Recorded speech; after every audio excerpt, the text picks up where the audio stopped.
Shooting USA is brought to you by SnapSafe and their full line of premium vault doors. Use code SUSA15 to save 15%. It is my distinct pleasure to welcome my friend Bryan Jones to the podcast. Bryan, welcome. Thank you, John. Thank you for having me. Yeah, big doings in South Africa, gold medal. Tell me about your trip to the World Shoot. So it was absolutely an incredible experience. I will never forget World Shoot.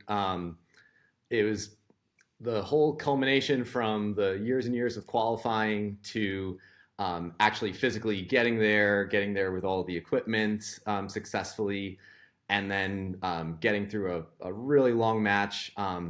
Definitely lots of ups and downs along the way, but just a peak experience. And I'm so happy for myself, the team, that we were able to have the results that we wanted. And the number one thing is I got to go there with my dad, and that's just an experience that I'll never forget.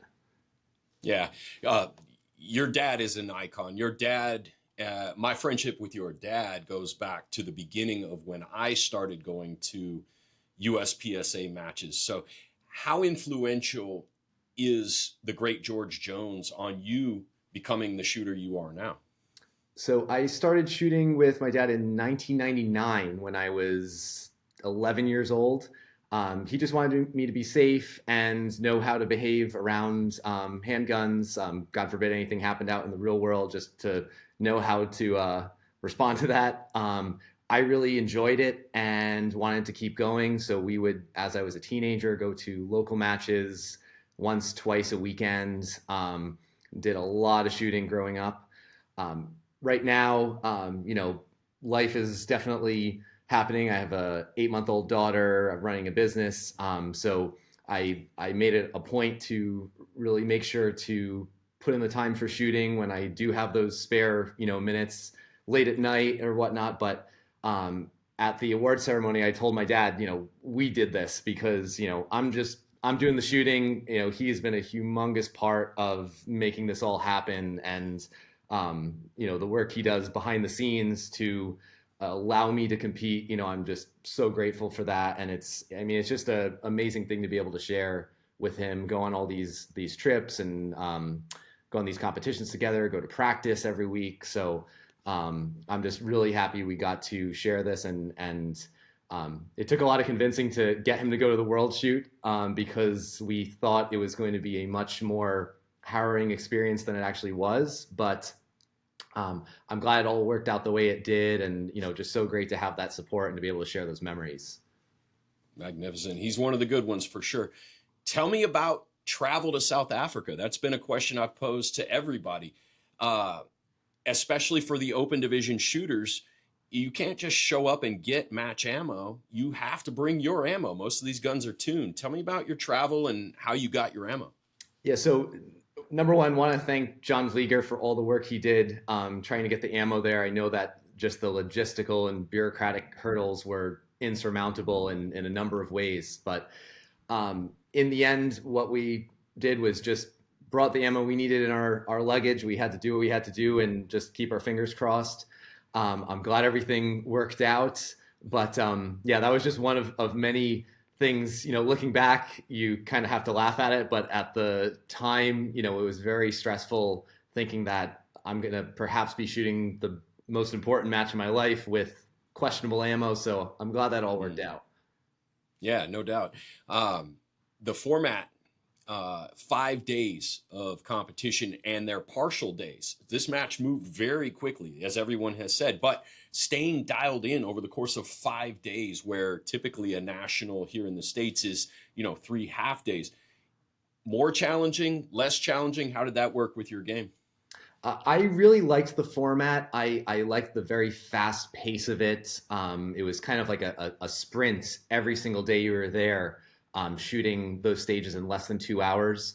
But in the end, you have all that tension and that sort of nervous energy running in the background that you can use to your advantage in situations like that, where, you're going up to shoot a stage and I'm thinking, I'm just going to grip the gun hard and shoot alphas. But all of that pressure and that quick repetition through stages really helped keep the energy at a productive level. So I really enjoyed the format. Excellent. Many have spoken about how this match ended up being much more fast paced, wide open in terms of stage design than what might have otherwise been expected from an IPSC World Shoot level match.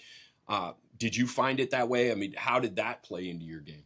So I generally enjoy fast, technical, dynamic stages where you're having to blend every single position with the next. When someone goes and says that stages like that are simple or easy, I look at it. There's so much technical meat on the bone to grab with every single target transition, every single weight transfer, foot position, movement between these small target arrays throughout the stage. So I was happy for that. I could use that to my advantage and really pick up, tenths of a second here and there that perhaps other people might overlook. So I really enjoyed that format versus just purely a high accuracy, low hit factor standpoint. I like that really fast but highly technical format. So I was very happy with the stages.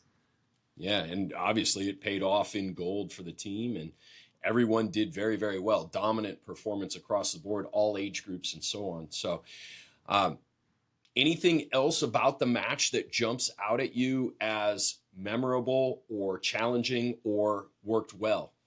So one of the again a negative experience at the time, but looking back again, you can only laugh at it. On my first day of the match, I was shooting well, going into the last stage of that day, pretty solidly in second place behind Christian, and I draw the gun on the last stage. Dot turns off after a few targets. And I'm thinking, your whole match flashes before your eyes. I'm thinking, okay, my dot just broke. Excellent. What do we do now? Let's shoot the stage without a dot. Get to the end, end up getting the dot back on. And after swapping dots out, resighting the gun, we realized that, like I said before, I'm going to go to each stage, grip the gun hard, and shoot alphas. And I gripped the gun so hard that I turned my dot off on the last stage. That dropped about 70 points. So I found myself in 25th, 26th place at the end of day one. So that was a very big process, having to claw back and just thinking back on the emotional roller coaster that was, thinking, oh man, I'm gonna have to wait another 4 years to put in a performance I want. So I was really happy with myself to just know it was a long match. I had the patience to gain points back when it was going to happen and not try to force anything, not trying to push too hard beyond my limits, and just knew that I had in reserve what I needed to work my way back up the leaderboard. So very happy with the way things turned out, but at the time it was not the most fun. Yeah, right. That mental game is everything in this. Being able to, I mean, to quote the immortal Jerry Michalak, you can only control the shots you haven't taken. Every shot you've taken is gone and it's over.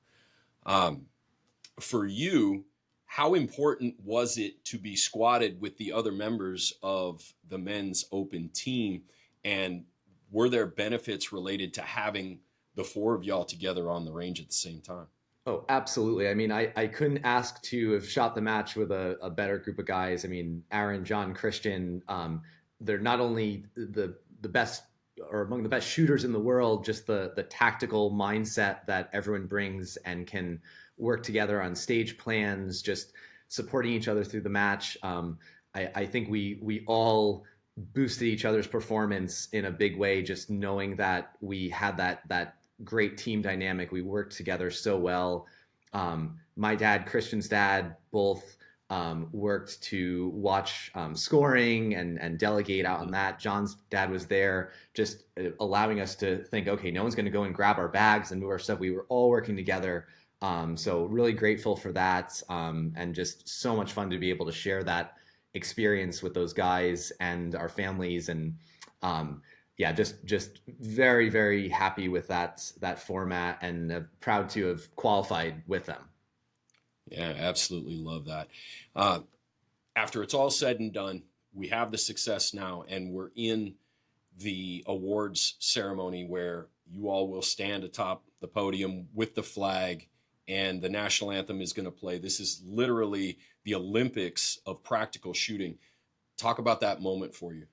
So it absolutely I saw one of Mike Huang's Instagram posts and said it was awe-inspiring peak experience, and that absolutely captures it. I mean, I remember as a little kid, you watch the Olympics and you see the American athletes, grab the flag and wrap it around themselves and think like, oh man, what a feeling that must be, and to actually experience that, be up on the podium with those blindingly bright lights shining at you, the anthem playing on full blast.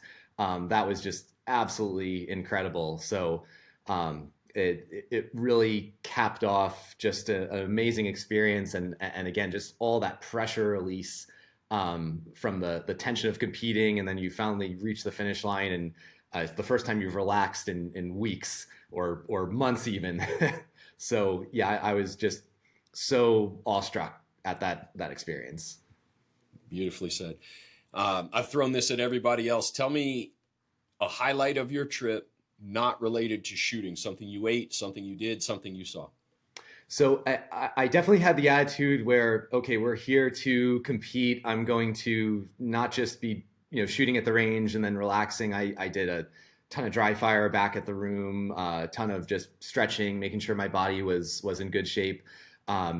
Ate dinner super early, went to bed super early. So didn't do a ton of sightseeing or anything there. But again, just being able to share the trip with my dad. We had, rooms next to each other at the little, Airbnb, got to eat all our meals together and just kind of share the ups and downs, and just go through that whole trip was just really, really incredible. So I'm glad that we were able to look back on that, had a good result, but, regardless of whatever happened at the match, it still would have been a, amazing, amazing trip.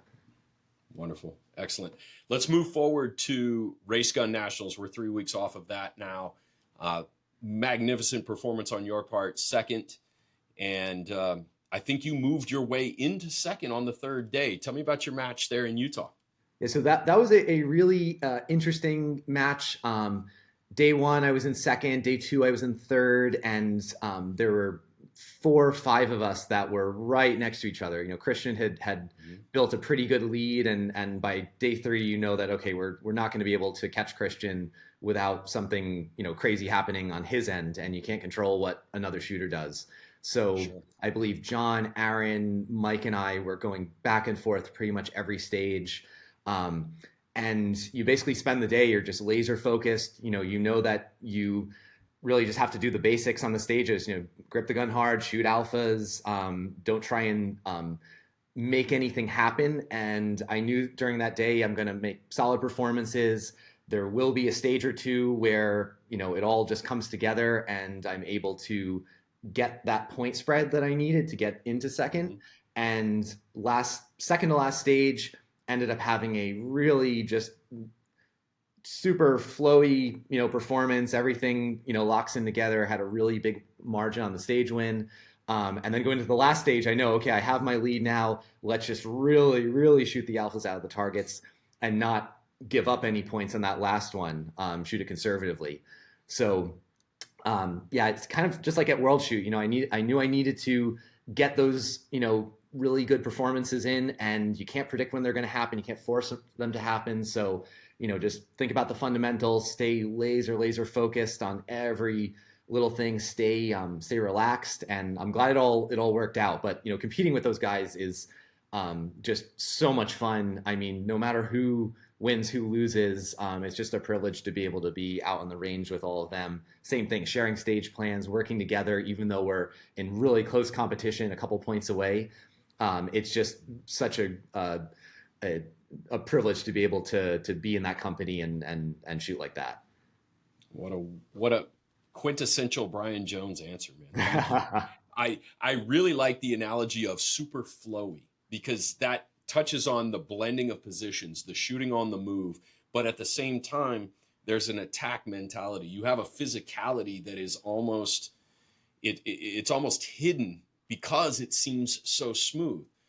How did you develop your game to this point?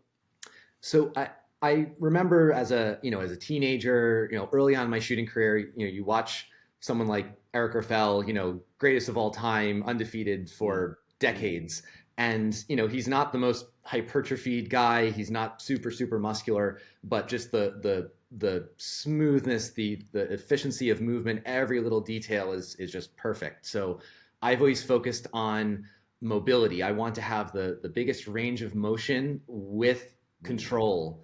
And a lot of people watch me shoot and they see, okay, he's getting really low. He's bending his knees a lot. He's maybe taking these excessively large steps here and there, but it's all very controlled. I'm not using full muscle strength. I'm not using my full range of motion. I want to stay in that range where any kind of muscle input, any kind of movement is not going to be jerky. It's not going to move my gun around, move my body around in any kind of unpredictable way. So I've always just trained to be able to shoot in and out of those awkward positions, but make sure that the position didn't feel awkward to me, just based on having that range of motion. Right. Excellent. That's everything I've got for you. Thank you again for the time. Well, thank you so much, John. We always appreciate so much all the coverage. It's been great speaking with you. And yeah, looking forward to a nice off season. I get to spend more time with my baby daughter and my family, and looking forward to next year. It's been just so great being able to go through all these nationals, a world shoot this year. And again, thank you so much. It's been great speaking with you. My pleasure. Thanks again.